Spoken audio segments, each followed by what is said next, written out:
Okay, so we have the Pet Alone project. Okay. Problem space hasn't really changed. What has changed, however, is our market segment.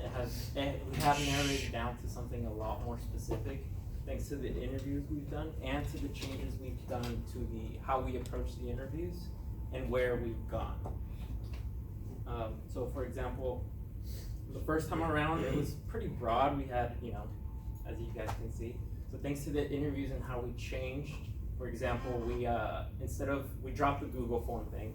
So now we were just having conversations with people. We started recording the conversations we were having. And we also went to an animal shelter to see different types of answers we got, and we found something pretty interesting. At the animal shelter, we didn't really see people having the problem space that we were looking for, because they were barely going into that problem of having a pet with anxiety. So they didn't really have that problem space. So we decided to ditch that and go to the park. And vast majority of people there actually had the problem, because people who go to the park tend to work a lot more, and they use the weekend for their pets so that they can alleviate some of that built up energy that they have, so they kind of get them tired for the next couple days. So they suffer a lot more. So we interviewed a lot more people at the dog park, and we actually found that we started asking other questions, such as so how have you tried to solve this issue, either using technology or any other forms? And we found something pretty interesting. Yes, so I'll get to that in the next slide, but what we did this time was there should be arrows pointing down our thinking process, so we kind of narrowed it down to oh, okay. Yeah. Interesting. Yes. Yeah, this kind of just shows the progression. Shows the progression of our how our segment sort of evolved. So we started with this really broad pet owners segment, and then before our first interviews, we narrowed it down to dog and cat owners. So we primarily marketed or interviewed those potential customers.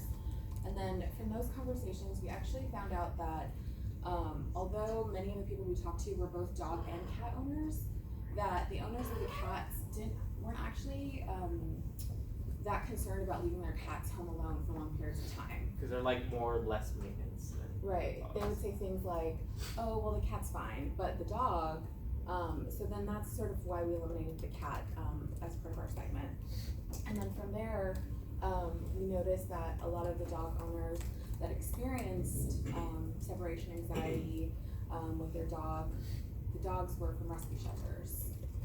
And that's sort of how the evolution came. So through the data, through our interviews, is how we narrowed down the segment and really try to let the data speak to us and let it tell us what to do next. So that's sort of how we ended up here at the bottom. And again, this is sort of in summary what we found. So most of the people we interviewed were dog owners. There's a little bit of an overlap there with cat owners as well. As I said, most of the owners with cats weren't really so concerned about leaving the cats alone. And then we also noticed that typically the problems were really exhibited in those people who had to leave their dogs alone for longer, in excess of 5 hours. One thing I want to add is one of the things that stuck out to me most is that when I asked how they try to resolve it with either technology, they either got turned off with some of the solutions because it was either too expensive, or the technicalities of actually setting up the camera. I was it was too complicated, or I couldn't get it to get the whole angle or where the pets were throughout the day. So 1 minute left. And they didn't know where to set it up either, because they knew, especially for those who didn't have their dog in a specific area of the house. Let's say they didn't kennel them, they just let them have free rein and bubble downstairs. They weren't entirely sure where to position the camera if they were to buy one. And one last thing that I found interesting too is that another thing they try to do to resolve the anxiety was, we got a couple people say they gave their pets CBD oils, the non-psychoactive part of Yeah, I know what CBD is, thanks. Gave Prozac too. So dog Prozac is a thing. So just another thing to keep in mind. Okay. when trying to resolve this problem. So yeah. Okay. Yeah. All right. Oh, wait, we're not done. Oh. So what we plan to do next is develop personas as part of our next project.